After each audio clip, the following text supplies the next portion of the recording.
성부와 성자와 성령의 이름으로 아멘. 그리하여 유다인들은 예수님께서 안식일에 그러한 일을 하셨다고 하여 그분을 박해하기 시작하였다. 그러나 예수님께서는 그들에게 내 아버지께서 여태 일하고 계시니 나도 일하는 것이다 하고 말씀하셨다. 이 때문에 유다인들은 더욱 예수님을 죽이려고 하였다. 그분께서 안식일을 어기실 뿐만 아니라 하느님을 당신 아버지라고 하시면서 당신 자신을 하느님과 대등하게 만드셨기 때문이다.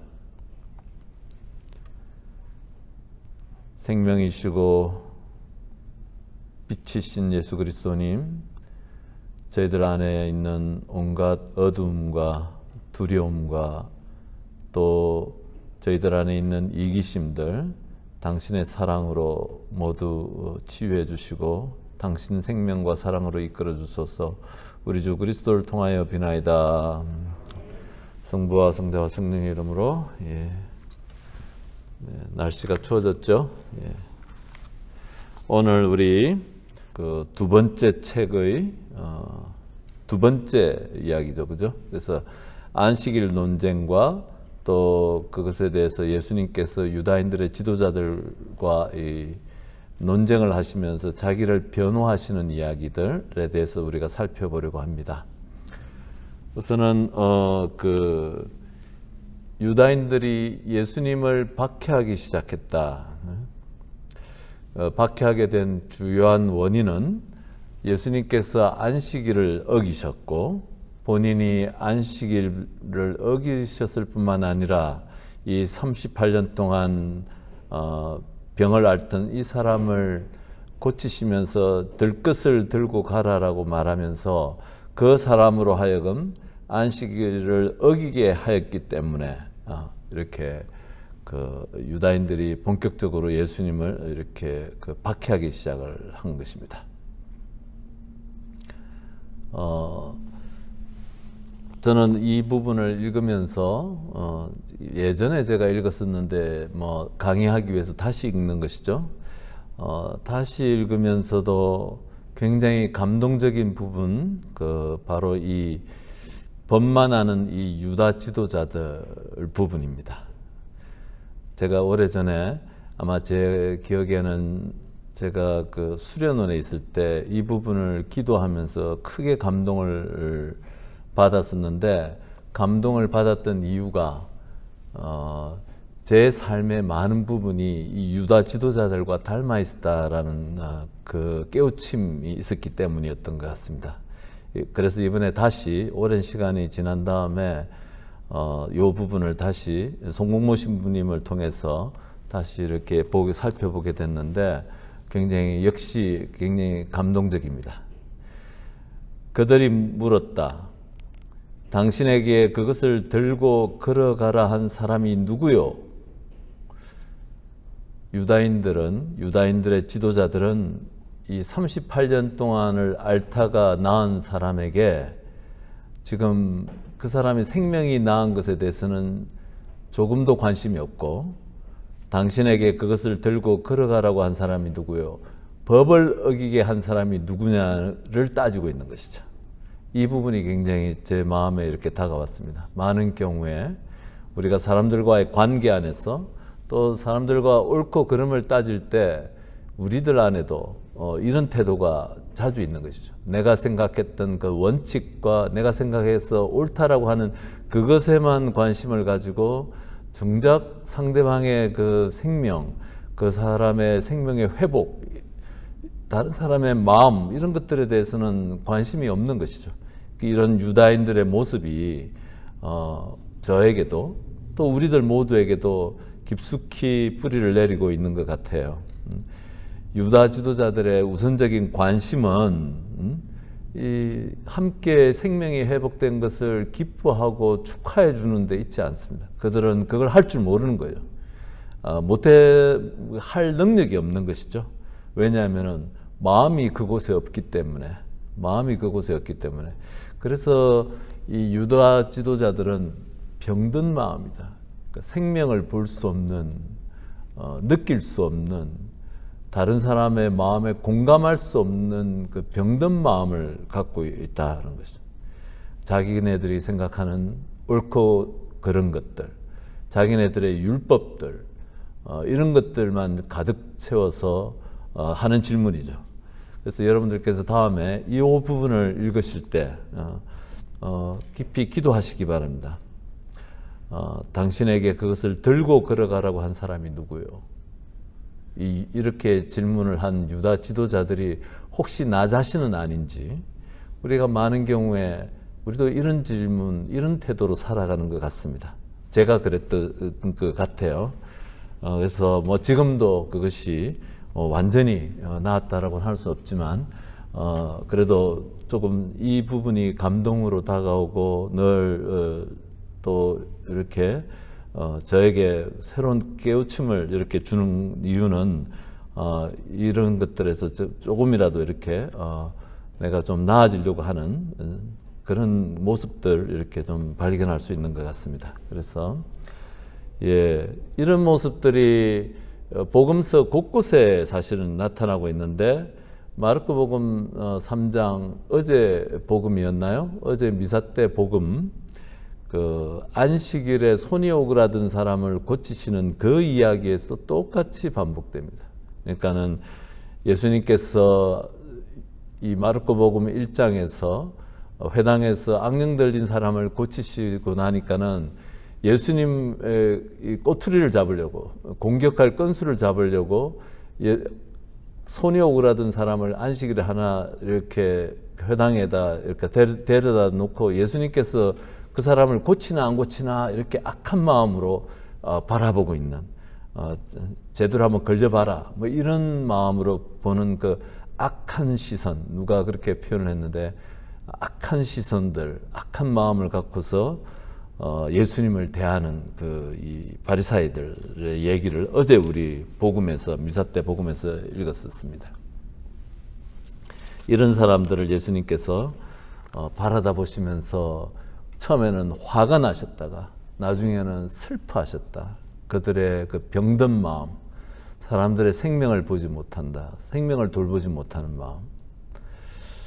그래서 이제 다른 책에서 우리가 이제 나중에 그 마르티니 추기경님 책을 나중에 읽게 되면 요한복음서에서 마르티니 추기경님이 한 세션에서 예수님의 적들이라는 그런 제목으로 누가 예수님의 적이 되었는지를 이렇게 적고 있습니다.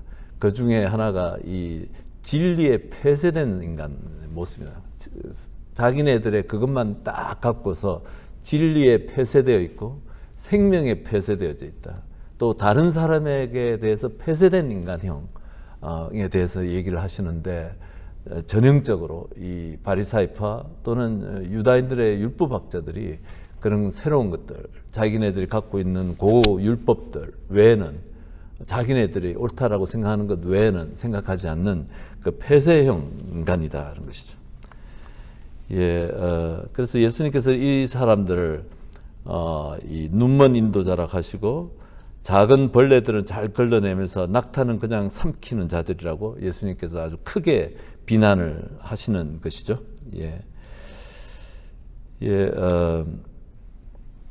이 부분들을 우리가 좀 더 깊이 이렇게 인식하고 의식하고 또 기도를 하면서 우리의 삶 안에서, 또 우리 공동체의 삶 안에서 우리가 깊이 이것을 내 것으로 만들었으면 참 좋겠다 싶어요. 저는 본당 사목을 하면서 이런 경우들을 너무 많이 체험을 했던 것 같아요. 공동체 안에서도 공동체의 생명력, 다른 사람들의 생명을 돌보는 데는 관심이 전혀 없고, 그냥 자기가 옳다는 것을 다른 사람들이 망가지든 공동체가 망가지든 안 망가지든 전혀 관심이 없이 계속 그거를 문제로 대고 문제시 삼고 떠들고 밖에서 얘기하고 뒤에서 욕하고 또 이런저런 것들을 하는 사람들을 너무 많이 봐왔습니다.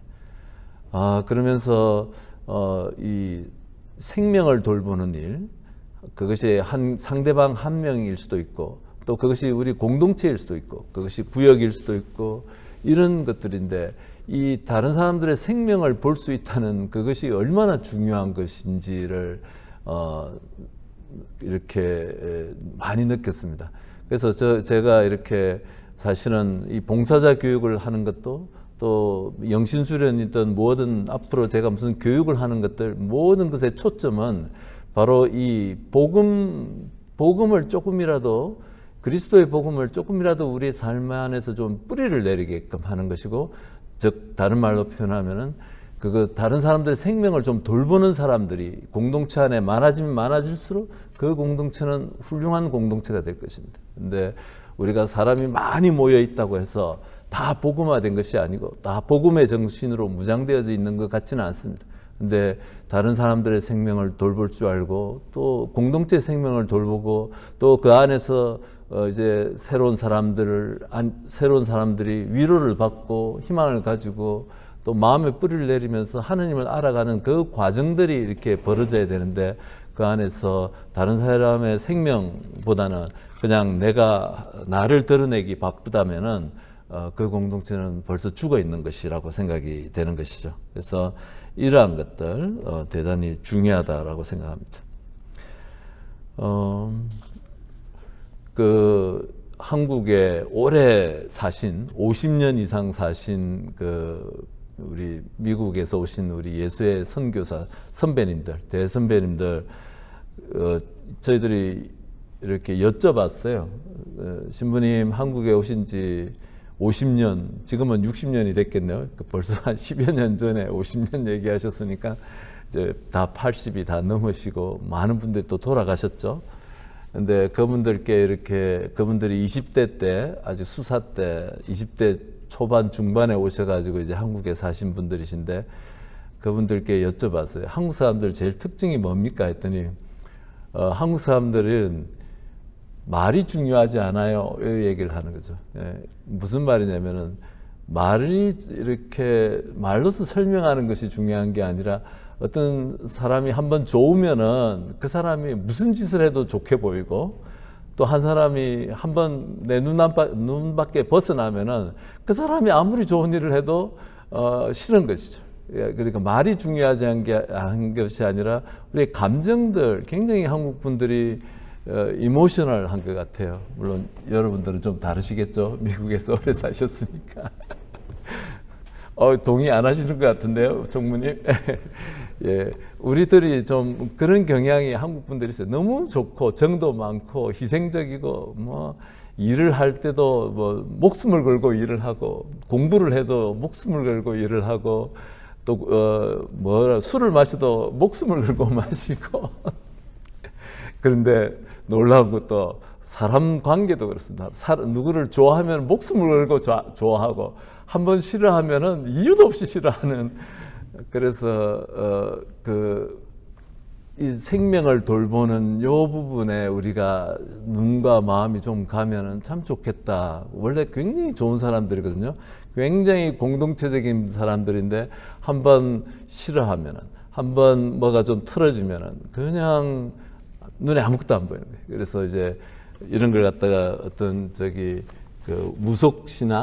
무속신앙을 공부하신 우리 신부님 한 분이 한국 사람들의 그 신앙심, 종교심 제일 밑바닥에는 그 무속신앙이 샤머니즘이 깔려 있는데 이게 다 샤머니즘의 영향이라고 그렇게 풀이하시는 걸 들은 적이 있습니다. 그래서 한 번 좋으면 다 좋고 한 번 싫으면 아무리 좋은 짓을 해도 이쁜 짓을 해도 싫은 것이죠. 그래서 이걸 영어로는 obsessed 된다는 말로 이렇게 그분 표현하셨는데 다만 어느 정도 우리가 참고할 필요는 있겠습니다. 그래서 참 안타까운 것들을 공동체 안에서 여러 사람들이 살다 보면 그런 일들이 뭐 안 생길 수가 없어요. 생기는데 이제 여러분들께서는 최소한 이 강의를 들으신 여러분들께서는 다음에 사람들과의 관계 안에서 또 공동체 안에서든 또 그것이 어디에서든 직장에서든 이렇게 좀 그 생명을 이렇게 돌보는 생명을 볼 수 있는 안목들 예수님께서 보셨고 또 그걸 보지 못하고 법만을 따지는 그 유다 지도자들을 안타까워하시면서 또 이렇게 실망하시는 그런 모습들을 우리가 보는 것이죠. 이런 이야기들이 여러분들이 너무 잘 아시는 이 루카복음 15장에 그 돌아온 탕자라는 이야기인가요? 뭐 회개한 자관 앞에 제목은 붙이기 나름인데 많은 분들이 그렇게 얘기하시잖아요. 그게 돌아온 탕자가 주인공이 아니고 자비로우신 아버지가 주인공이다. 원래 그 복음이 전하려고 하는 것은 자비로우신 아버지에 대한 것이죠. 그 이야기 안에서 그 큰아들, 많은 경우에 처음에 그 복음을 읽을 때 작은 아들아, 내가 작은 아들인 줄 알았더니 많은 경우에 내가 더 큰 아들이 더 되는 경우가 더 많구나, 이런 걸 많이 느꼈었는데, 이 큰 아들, 바로 이 돌아온 자기 동생이 돌아온 것을 함께 기뻐할 수 없는 그 마음이에요. 함께 기뻐하지 못하는 마음. 거기에 자비로운 아버지는 그 복음서가 너무 아름답게 그려져 있는데 그냥 뛰어나가서 멀리서 보고, 복음서가 그렇게 가르쳐 멀리서 봤다는, 기다리고 있었다는 거죠. 언제든지 애타는 마음으로 아들이 돌아오기를 기다리는 그 하느님의 마음, 그리고서는 제일 좋은 것들로 다 옷을 사입히고 신발도 사주고 살찐 송아지를 잡아서 제일 좋은 것들로 이렇게 채워주시는 그 자비로우신 하느님 아버지, 또 예수님의 마음을 우리가 그 복음서에서 볼 수 있는데, 거기에 있는 그 큰아들의 태도가 바로 이 유다인들의 지도자들의 마음, 생명을 보지 못하고 같이 기뻐하지 못하고 함께 하지 못하는, 그 생명을 축하하지 못하는 그 마음들이고, 또 많은 경우에도 우리의 일상 안에서 우리들도 그러한 것들 유혹에 빠지게 된다는 것, 이렇게 말씀드릴 수 있겠습니다. 그래서 이 율법주의자들 에 대해서 송복모 신부님께서 설명을 하십니다. 어느 시대 어느 사회를 막론하고 존재하고 우리 교회 안에도 공동체 안에도 이런 것들이 굉장히 많다. 율법주의자들, 그리스도인들을 대하는 그 일반 사람들, 그리스도인이 아닌 사람들이 가장 그리스도인들, 교회에 다니는 사람들, 성당에 다니는 사람들, 제일 대표적인 부정적인 인상은 바로 이 율법주의자들, 그러니까 자기네들이 갖고 있는 그 율법으로 다른 사람들을 판단하고 하는 것들이다라고 이렇게 얘기를 하십니다. 성당에서 율법주의자들이 어떤 것이냐면은 사실은 뭐 대단한 게 아니에요.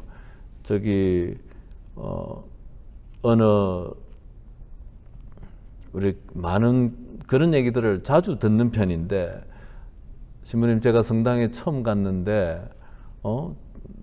그날 무슨 처음 가서 이런 케이스가 어떻게 될지 모르겠는데, 자기가 처음에 독서를 처음 하게 됐는데, 독서를 하러 갈 때 올라갈 때 좀 떨려가지고 앞에 제대 절하는 걸 잊어버리고 그래가지고 좀 이렇게 했더니, 자기를 잘 모르는 분이 할 때 절 안 했다고 지적질을 하더라는 거지.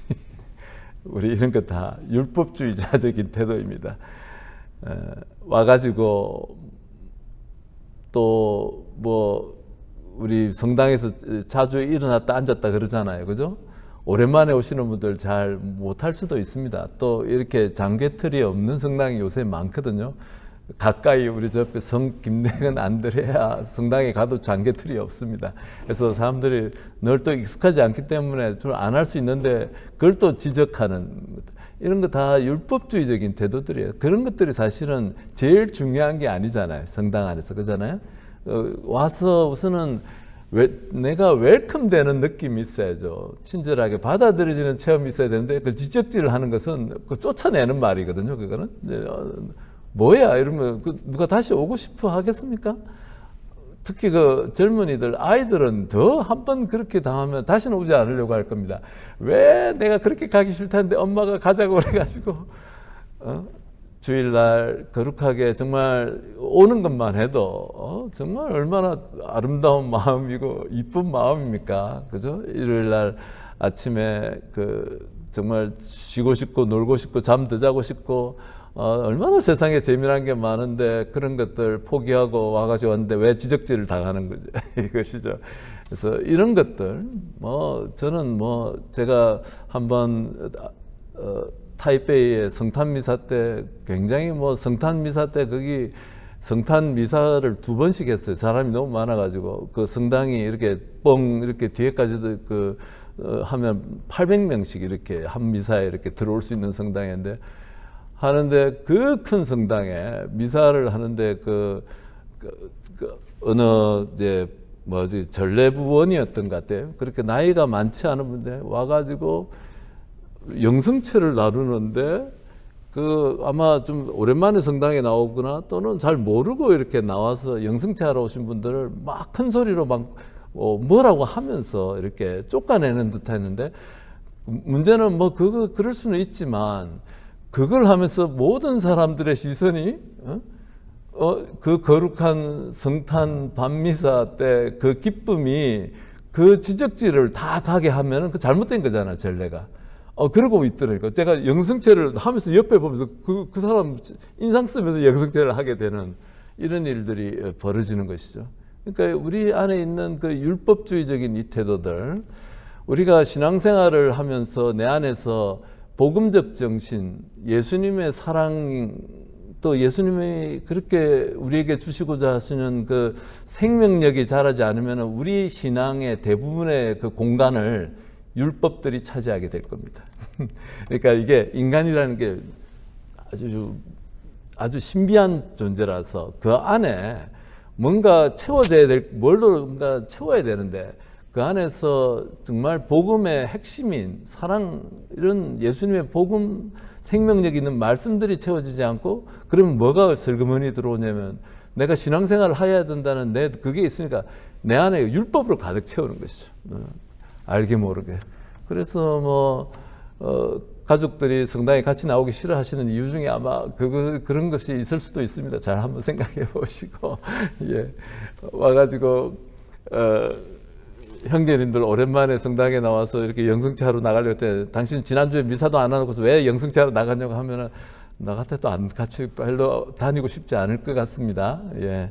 저간 이렇게 우리 안에 법이라는 것이 필요하지만 그것도 분별력 있는 그런 것들이 필요하다는 거죠. 너무 무엇이 우선인지 그것에 대해서 우리가 이해가 있어야 될 것이다. 그래서 이런 율법주의적인 2000년 전 유다교 지도자들뿐만이 아니라 우리 지금 2022년을 살아가는 우리들 안에도 이런 태도들이 굉장히 많이 있다는 것이죠.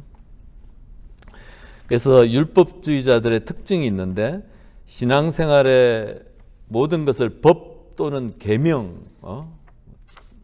이렇게 법을 잘 지키느냐, 계명을 잘 지키느냐 이걸로만 따진다는 거죠. 인간은 그것보다 훨씬 더 신비로운 존재이고 훨씬 더 영적인 존재예요. 이런 영적인 욕망들, 정말 자유와 사랑과 받아들여지고 하는 이런 것들이 없고 그냥 법들만 있다 그러면 그건 굉장히 드라이해지는 것이고 우리 신앙이 의미를 잃게 되는 것이라고 생각됩니다. 그래서 근데 이러한 차원에서 우리 신앙생활을 하게 되면은 자기 자신뿐만 아니라 자기 혼자 그렇게 조용히 사시는 분 어떻게 하겠습니까? 근데 그런 것을 다른 사람에게까지 이제 적용하고 요구하게 되면서 이제 우리 그 사람들을 좀 이렇게 죽이고 병들게 한다. 이렇게 송신부님이 정리하시는 것 같고, 그래서 또 이런 거죠. 법과 계명을 준수하면은 축복과 재앙이 따른다. 법을 잘 지켜야 된다. 법이 되게 중요하다는 거죠. 그러니까 신앙생활을 열심히 하는 사람에게는 축복을 내리고 그렇지 않은 사람은 재앙을 겪는다 하는데 그렇지 않죠. 예수님 스스로도 복음서에서도 그렇게 얘기하고 그런 거 아닙니다. 누구든지 사람은 예수를 잘 믿어도 이렇게 병들 수 있고 재산을 잃을 수도 있고 인생을 살면서도 이렇게 인생의 질곡을 다 겪게 되는 것, 시련을 겪을 수 있는 것입니다. 그런데 그런 걸 갖다가 내가 성당에서 뭘 잘 안 해서 뭐 이런 식으로 하는 것은 굉장히 위험한 그런 태도일 수도 있겠고, 또 그런 식으로 우리 가족들, 우리 아이들에게 하는 것은 아이들이 받아들일 수 없는 것이 될 것입니다. 그리고 이거 해야 한다와 하면 안 된다, 이 사이를 오간다, 이런 사람들. 그래서 이렇게 의무감 속에서 살기 때문에 우리 안에 있는 내적 자유와 해방, 이런 것들이 없는 거죠. 예수 그리스도는 복음의 처음부터 끝까지 우리를 어둠에서 해방시키고 억눌려 묶여있는 데서 해방시키는 분으로서 이렇게 오시는데, 우리는 자유와 해방은 없이 그냥 그런 율법의 노예가 돼서 해야 된다와 하지 않으면 안 된다, 이런 것들. 그리고 그것이 자기뿐만 아니라 또 이렇게 다른 사람에게까지 요구를 한다는 것이죠. 생각보다 이런 것들은 제가 고백성사를 들으면서 너무 자주 느낍니다. 너무 이렇게 강박관념 속에 살아가시는구나. 이렇게 복음서가 우리에게 주려고 하는 참된 자유와 해방, 그 기쁨 없이 살아가는, 의무감에서만 살아가는 이런 신앙 태도들이 의외로 되게 많습니다. 또 이들이 가장 중요하게 여기는 것은 죄를 짓는 거다. 그러니까 온통 죄로 보이는 것이죠. 내가 이런 거 잘못하면 죄고, 뭐 저런 걸 하면 또 죄고, 자기의 죄뿐만이 아니라 다른 사람들의 죄, 가족들의 죄, 이런 것들을 보는데 그거는 뭐 정말 병이라고 생각합니다. 그렇게 이 세상은 하나님께서 주신 그 은총이 있고 축복이 있고 하나님 주시는 기쁨이, 그것을 위해서 예수님께서 인간이 되셨는데 온통 죄 어둠 속에 살아가는 것이잖아요. 그거는 전혀 반대의 길을 살아가는 것이죠. 그래서 이 율법주의자들이 빠질 수 있는 이러한 것들, 이런 죄만 바라다보는 것. 그래서 성체성사, 유카리스트라는 말은 감사하는 것이고, 그리고 생명의 나눔이고 기쁨이고, 그 마지막 순간에 그 감사하시고 기쁘게 나누신 그 우리의 신앙을 보지 못하고 온통 죄로만 그렇게 살아가는 것은 예수님의 정신과 예수님의 그 마음과 전혀 반대되는 그런 것들을 살아가게 되는 것입니다. 저희들도 이렇게 예수의 안에서 저희들이 이제 20대 후반에 예수에 이제 좀 입회할 때 연배들이 좀 높습니다. 그래서 저희들 어떤 분이 사제서품식에 교구 신부님들 오셔가지고 이 은경축 미사하는 줄 알았다고 그렇게 하시는 분, 머리가 허연 분들이 많이 있고, 네. 그래서 20대 후반, 저도 그랬지만 들어와가지고 이렇게 정말 수도생활 뭔지도 모르고 이렇게 희망만 잔뜩 갖고 마음만 잔뜩 갖고 들어와서 이렇게 하나씩 이렇게 배우는데, 배울 때 많은 실수들을 하게 돼요. 그 실수들 중에 알량한 내가 갖고 있는 그 기준들을 갖고서 이제 다른 사람들한테 요구하는 거예요. 그래서 뭐 별의별 것들이 많았는데 좌우간 왜 샴푸를 쓰는 거냐, 그걸 갖고서 공동체 회의 때 그걸 갖고 30분씩 논쟁하고 싸우고 남한테 요구해가지고, 어떤 사람은 샴푸를 꼭 써야 되는 사람이 있거든. 근데 자기가 오르면 자기 안 쓰면 되지 왜 남한테까지 요구를 해가지고, 그런 일들 여러 가지 공동체 생활 안에서 이렇게 막 다른 것이 많습니다. 근데 내가 생각해서 정말 옳고 이것이 내 삶에 이렇게 합당하다 그러면 하면 되지만, 단 그것을 다른 사람에게까지 요구할 때는 신중해야 된다. 그때부터는 잘못하다가 우리가 율법주의자가 잘못하면 될 수가 있겠다는 생각이 됩니다. 어떤 경우에도 사람의 생명을 돌보는 것, 사람의 생명을 돌보는 것이 중요하다. 예수님께서 안식일에 사람의 생명을 돌보시기 위해서 자신을 희생하신 이야기. 마르코 복음도 그렇지만 요한복음도 똑같이 그 얘기하는. 안식일에 다른 사람들의 생명을 회복시키면서 본인은 유다인들의 지도자들이 예수님을 죽이려고 작정하는 것이잖아요. 그러니까 이 복음서 전체가 전해주는 것은 예수님의 희생과 사랑이에요. 근데 그 희생과 사랑은 우리들의 생명을 회복하시기 위해서 자신의 생명을 내어놓는 그 이야기를 우리한테 들려주는 것이죠. 그렇게 예수님께서 목숨 바쳐서 지키려고 했던 그 생명들을 우리는 너무 쉽게 파괴한다는 거예요. 다른 사람들의 생명을. 말로서, 행동으로서. 그런 것들에 대한 의식이 우리 안에서 자라야 되는 것이죠. 점점 더 내가 말과 행동과 태도로서 쉽게 다른 사람들의 생명을 죽일 수 있다는 것을 의식을 점점 더 깊게 해 나가야 된다라고 생각이 됩니다. 죄는 육체적인 죄와 영적인 죄가 있다. 송공훈 신부님 책에서 이렇게 말씀하시는데, 육체적인 죄는 뭐 정욕, 탐욕, 폭음, 폭식, 게으름 등 욕구와 관련되는 것이고, 영적인 죄는 영혼과 관련이 있는데 오만하고 교만하고 타인에 대한 판단과 단죄 같은 것이 여기에 속한다. 그러니까 율법주의적 신앙을 하는 사람들은 어떤 육체적인 죄에서는 조금 나름 자기네들 열심히 계명을 다 잘 지키니까는 옳다라고 생각하겠죠. 여기에 그렇지만 그들은 교만하고 그리고 다른 사람들에 대한 단죄, 판단들이 들어가서 영적인 죄가 크다. 근데 교회 전통, 교회에서 고백성사를 할 때 주로 우리 첫 번째 그 육체적인 죄에 대해서 이렇게 굉장히 우리가 자세히 이렇게 하라고 하는데, 이렇게 고백성사를 들어보면은 뭐 이렇게 그 영적인 죄를 고백하시는 분은 비교적 적습니다. 내가 얼마나 말과 행동과 태도로서 교만했고 우월감을 느꼈고 다른 사람을 판단했고 하는 것들 뭐 하시는 분들이 있지만 비교적 적어요. 비교적 적다. 근데 우리가 복음에서 좀 봐야 되는 것은 예수님은 영적인 죄를 훨씬 더 크게 보셨다. 오히려 육체적인 죄, 인간의 나약함으로 지어서 오는 죄인들에 대해서는 예수님께서 관대하셨다.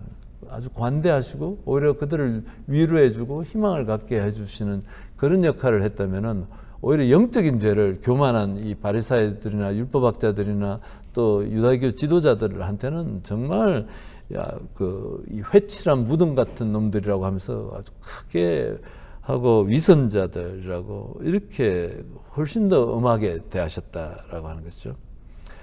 그래서 예수님께서 이렇게 창녀들이 바리사이들보다 먼저 천국에 들어간다. 이 말은 바리사이들한테는 어마어마한 욕이잖아요. 어마어마한 욕을 예수님께서 하시는 거예요. 세리보다 못하고 세리와 장녀들이 천국에 먼저 들어간다는 말은 죄인 중에서도 제일 큰 죄인들인 이 사람들이 자기네들은 정말 잘났다고 생각하고 정말 하느님을 위해서 많은 것을 율법을 철저히 지킨다고 했던 자기네들한테는 정말 받아들일 수 없는 욕이죠. 그런데 예수님께서 그렇게 얘기하셨다는 것이죠. 그래서 이런 그 영적인 죄에 대한 의식들 우리가 좀 이렇게 의식할 필요가 있겠고, 이것이 더 심각하고 이것이 더 자주, 더 많은 경우에 더 자주 다른 사람들의 생명을 파괴한다는 거죠. 수련원에서부터 이제 이 녹음을 우리 동기 신부들이 들을 가능성은 거의 제로에 가깝기 때문에 제가 할 수 있는데, 제가 수련원에서 제일 힘들었던 거는 저희들 거의 일주일에 한 번, 두 번씩 모여서 나누기 하거든요. 기도 나누기 하고, 나누기 왜 그렇게 많이 하는지 하는데, 우리 동기 하나가 그냥 모든 결론을 자기가 다 내네. 맨 마지막에 꼭 나눠요. 하면서 자기 나눔만 하면 되는데 다른 사람 나눌 것까지 다 코멘트 하면서 들으면서 속이 부글부글 하는 거죠. 지금은 그 신부님 아주 훌륭하신 분이 되게 겸손하시고 훌륭하신 분이 되게 계시는데, 우리 이렇게 사람은 그렇게 성장할 수 있습니다. 여러분도 희망을 가지시고 예. 그래서 이렇게 그런 참 미숙해서 그런 것이죠. 예, 미숙해서 그런 것이고, 다른 사람에 대해서 이렇게 코멘트 하는 거 조심해야 되는 것이죠. 이래라 저래라 하는 것들은 그냥 내 의견을 부탁받을 때 겸손하게 표현할 수 있는 것이지, 내가 뭐 요구도 안 하는데 내가 넌 이렇더라 저렇더라 이렇게 하면 그 안에는 대단한 판단이 들어가는 것이잖아요. 제가 이제 타이베이에서 본당 신부를 할 때 우리 후배 신부님, 부제님들, 수사님들 이제 저희 성당에 제가 이제 초대해서 이제 뭐 신자들한테 영신 수련도 좀 시키기도 하고, 관상기도 큰 대성당에 내줘가지고 관상기도회도 하고, 그 다음에 딱 부제서품을 받자마자 이제 강론을 시키는 거죠. 강론을 시키고 사제서품 또 받으면 와서 미사를 시키고 이렇게 했는데, 와서 제가 꼭 우리 그 후배 신부님들한테 꼭 부제 때죠. 첫 이제 강론을 하는 거잖아요. 중국어로 강론을 하면은, 그래서 제가 끝나고 나면 물어봐요. 첫 강론 미사를 하고 나서 부제님이 또는 신부님이 원하시면은 제가 오늘 미사 강론에 대한 코멘트 해주겠다 그러면, 선배가 그렇게 하니까 어쩔 줄 몰라가지고 원합니다 이렇게 얘기를 하는 거죠. 그러면 이렇게 얘기를 해줘요. 그러니까 이런 것들 좋았고 이런 것들, 제일 중요한 거는 좋은 것부터 꼭 얘기해야 돼요. 먼저 부족한 것부터 절대 얘기하는 게 아니고, 모든 관계는 좋은 점을 볼 수 없으면 말을 꺼내면 안 돼요. 장단점이 늘 같이 있는데 내가 부정적인 것만 보고 부정적인 것부터 나가면 큰일 나는 것이죠. 그래서 좋은 것, 이건 너무 좋았다, 이건 너무 좋았는데, 그런데 딱 거기서 스톱했어야 되는데 거기서 덧붙이는 바람에 앞에 하나 벌어놨던 걸 다 까먹었다, 이렇게 내가 조언을 이렇게 해줘요. 처음 강론을 보통 부제들이나 신부님들이 이렇게 하시면은 이게 길어져 가지고 이제 지루하고, 신자들은 너무 길어지면 또 집중이 안 되거든. 그래서 그런 실수들, 공통된 실수를 이렇게 해서 이렇게 해줬는데, 저간 본인이 아무리 내가 생각하는 것이 옳다 하더라도 본인이 원치 않거나 또는 청하지 않았을 때 이렇게 하는 것들 우리가 조심해야 되는 것이죠. 예, 저간 혹시 나중에 제가 그런 실수를 하더라도 너그러이 용서해 주시고 예. 우리 모두 이런 율법주의적이고 남을 판단하는 버릇이 있다는 거예요. 그래서 이런 또 우리가 살면서 있잖아요. 살면서 같이 사는 사람들, 또 공동체 안에서 어떤 단체 안에서 누군가에 대한 좀 부정적인 생각이나 느낌이 만약에 오르잖아요. 그러면 즉시 경계할 줄 알아야 돼요. 이게 뭐지?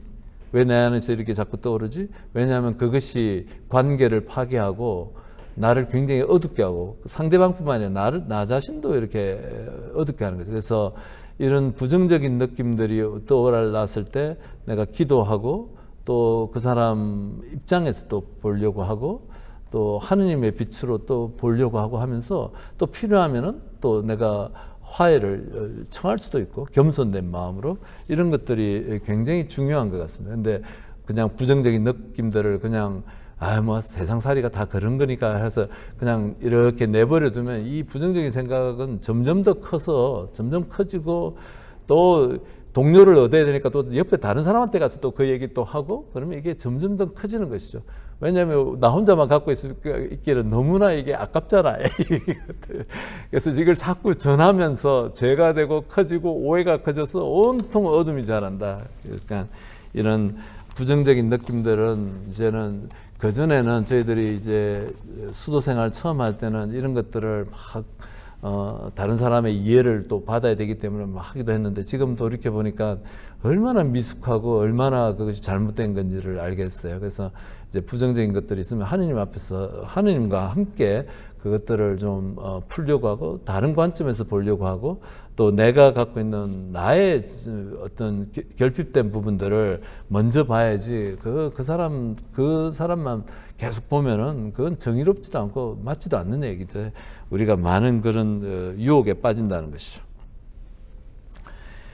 예, 이 38년 된 사람의 병자의 이기적인 신앙에 대해서 송무모 신부님이 이렇게 말씀을 하십니다. 예수님께서는 성전에서 그를 찾아가셔가지고 다시는 죄를 짓지 말라라고 이렇게 얘기를 하셨는데 이 사람은 물러가서 예수님을 일러 바치는 것이죠. 물러가다는 그 동사, 그리스 말 동사를 똑같은 단어가 어디서 쓰여졌냐면은 죽은 라자로를 소생시킨 이야기죠. 거기에서도 이 단어가 나오는데 엄청난 죽은 사람이 살아난 사건을 목격하고 예수님에 대한 신앙을 가지기보다는 물러가서 바리사이들에게 그 사실을 보고한 사람들인데 그때 똑같은 단어를 썼다. 그래서 전문가들은, 성사학자들은 이 사람이 물러가서 일러 바친 것을 악의를 가지고 물러가서 예수님을 이렇게 고발했다, 일러 바쳤다라고 하는데 이 사람이 그렇게 악의를 갖고 물러가서 고발하게 된 그 이유는 배경은 협박을 받고 있었기 때문에 안식일법을 어겼잖아요. 그래서 두려움이 이게 많은 분들이 이렇게 얘기합니다. 우리가 사랑이라는 단어를 하잖아요. 우리 신앙 안에서 사랑, 예수님의 사랑, 하느님의 사랑을 얘기했는데 사랑에 반대되는 단어는 미움이 아니라 두려움이라는 단어를 써요. 두려움. 그러니까 이 두려움은 굉장히 이기적인 감정이다. 나밖에 생각하지 못하게 하는 감정이고 나를 폐쇄시키고 이거 나를 완전히 미래에 대한 두려움, 또 다른 사람의 두려움, 뭐 이런 것들 때문에 또 내가 혼자 외롭게 된다는 두려움 이런 것 때문에 자기 편을 만들려고 하고 자꾸 이렇게 되는 것이죠. 이 두려움이라는 건데 이 사람도 이 두려움 때문에 예수님을 일러바치, 자기를 고쳐준 그 사람을 일러바치는 그런 죄를 이렇게 한 것이다. 그런데 이 사람은 벌써 삶 속에서 처음에 예수님과 대화하는 가운데 이런 이기적인 자기 안위만을 생각하는 그런 태도들이 묻어 있었다라고 이렇게 얘기를 합니다. 그래서 예수님께서 처음에 온전해지고 싶으냐라는 질문을 했을 때 이 사람은 온전해지고 싶다는 그냥 자기 바람만 얘기하면 되는데 뜬금없이 다른 사람들을 원망부터 한다.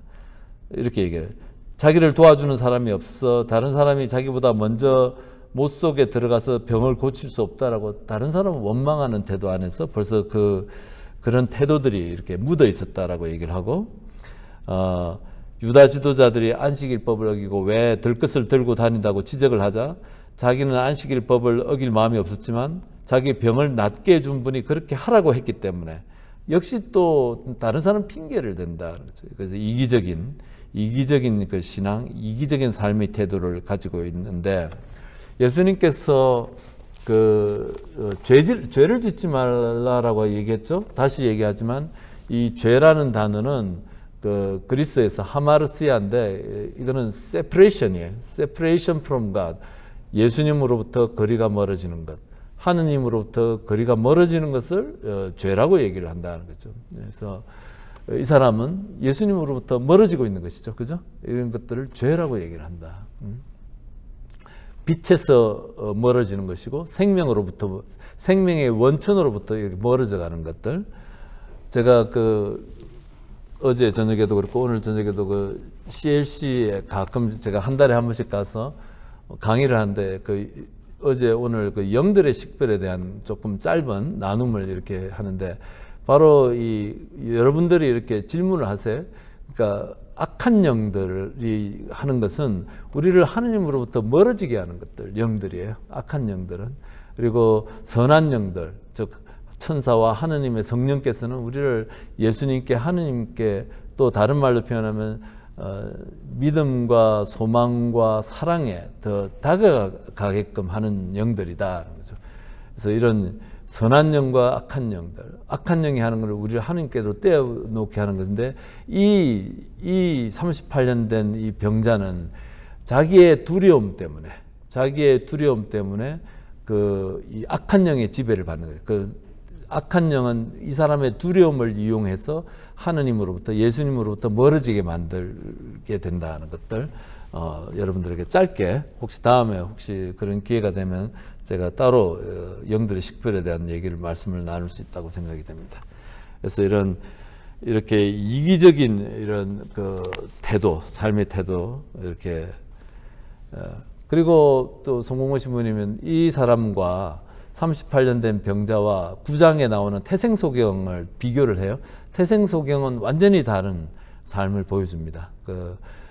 여러분들 기억하시죠? 실로암에 가서 예수님께서 눈에다 진흙을 발라서 뭐 눈도 만지시고 뭐 정말 복음이 특이해요. 너무 감동적이고, 그래가지고 그 소경 보고 저기 실로암, 저도 이스라엘 성지순례 혼자 갔을 때 예수의 공동체에 있으면서 예루살렘에 있는 실로암까지 내려가니까 길이 굉장히 가파르더라고요. 다시 그 길로 올라오기가 힘들 정도로 가파른 그 길을 내려가서 기뚱기뚱 앞을 보지 못하는 소경이 가서 이렇게 돌아와가지고, 그 유다인들이 물어보니까, 소경이었던 사람이 눈을 뜨니까 유다의 지도자들이 그 사람 아버지까지 찾아가가지고 저 사람이 원래 소경인가 맞냐 막 묻고 이렇게 하는데, 너는 그 사람에 대해서 누구냐라고 생각하니까 그분은 예언자이십니다 라고 이렇게 이 소경이 그냥 얘기하고, 아니 안식일에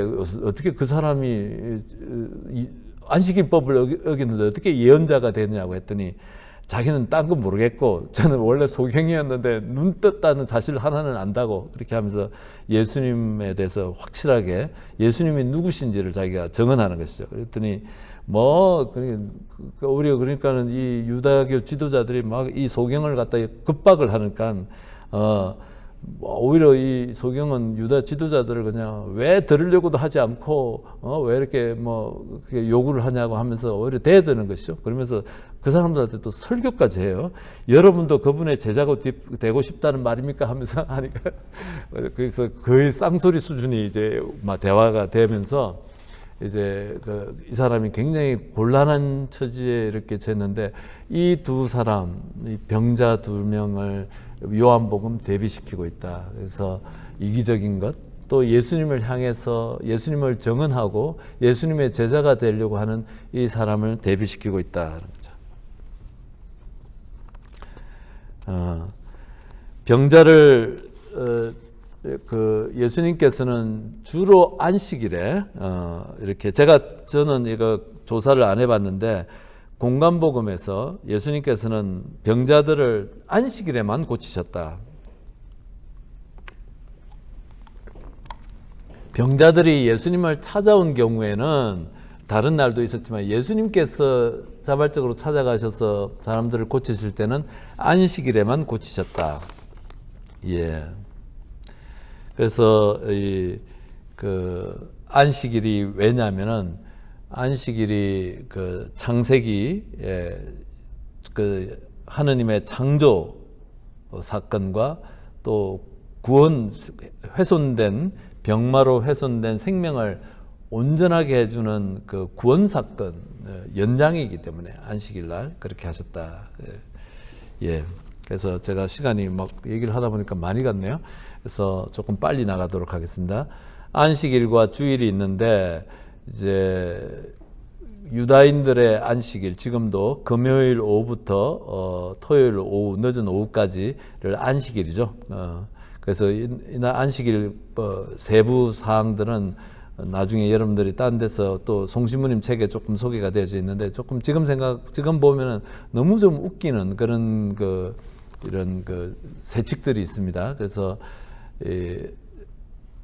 우리 그리스도인은 예수님께서 주일날, 안식일 다다음 날 부활하셨기 때문에, 이제 우리는 주일날 부활하신 날을 이제 지키는데 이 창세기에 보면은 하느님께서 첫째 날 엿새 동안 창조 활동을 하시고 일의 날 이렇게 하루 쉬셨잖아요. 근데 거기에서 제가 몇 번인지 정확하게 안 셌는데 6번 정도 보시기 좋았다 이 말이 반복되는 말이 있고, 또 반복되는 게 하나가 이게 복을 내리시다, 복을 내리며라는 단어가 이게 창세기 창조할 때 세 번이 나오는데 그 중에 하나가 안식일에 복을 내리셨다라는데, 이 복을 내리다라는 이 히브리 말은 바라크라는 건데 생명력을 주다라는 뜻이다. 생명력을 주다. 그래서 이 복을 받은, 축복받은 새와 물고기는 생명력을 받아 새끼를 많이 낳아 번성한다. 복을 많이 받아.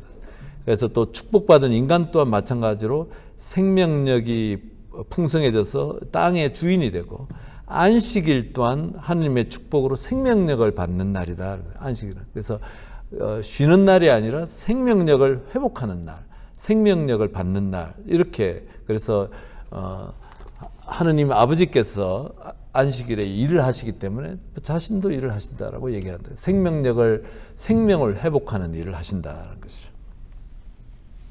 예. 그래서 다른 것들은 제가 좀 이렇게 대충 넘어가겠고, 예수님께서 이제 자신을 이제 변호하시는 이야기들 여러 가지 몇 가지가 있는데, 어떤 변호를 하시냐면은 하느님 아버지와의 특별한 관계를 통해서 자신을 변호하신다. 예수님께서는 스스로 이렇게 말씀하십니다. 아들이 스스로 할 수 있는 것은 하나도 없다. 나는 아무것도 스스로 할 수 없다. 이 말은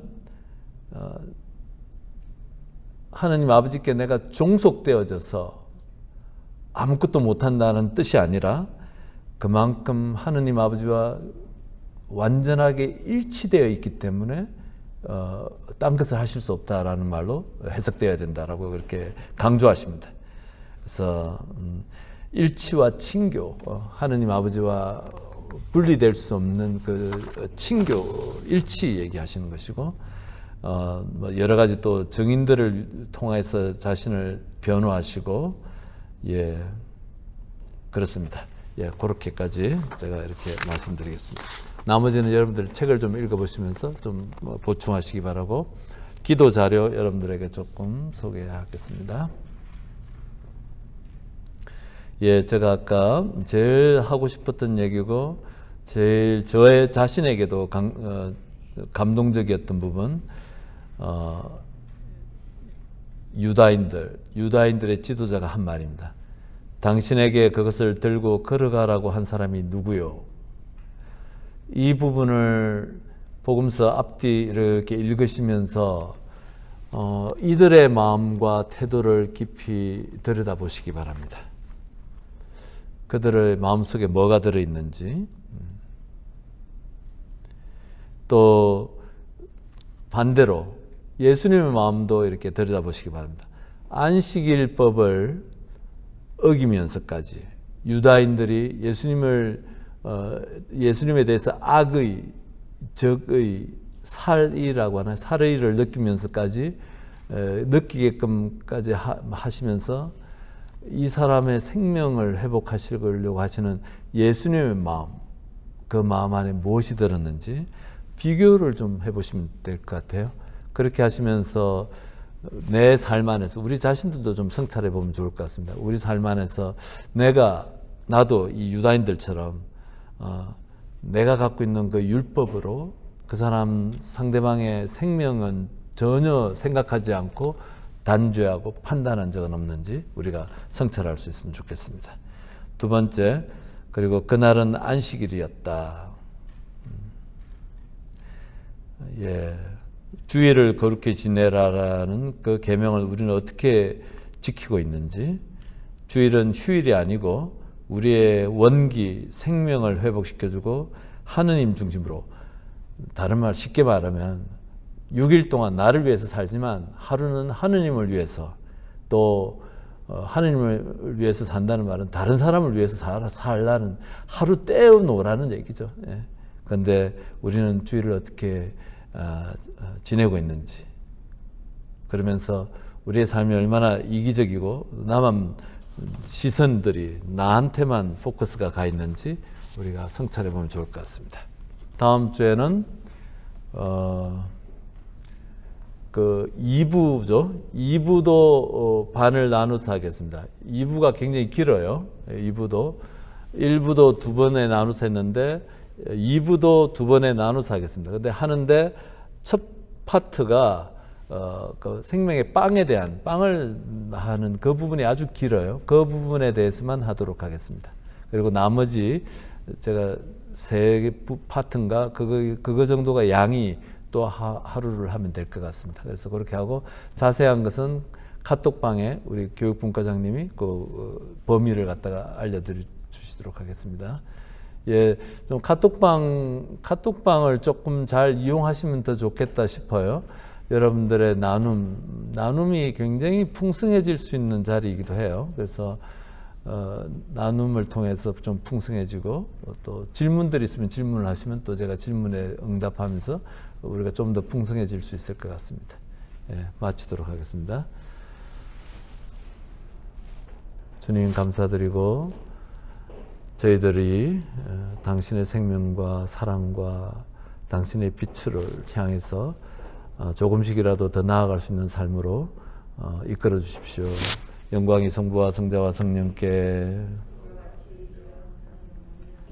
성부와 성자와 성령 이름으로 아멘.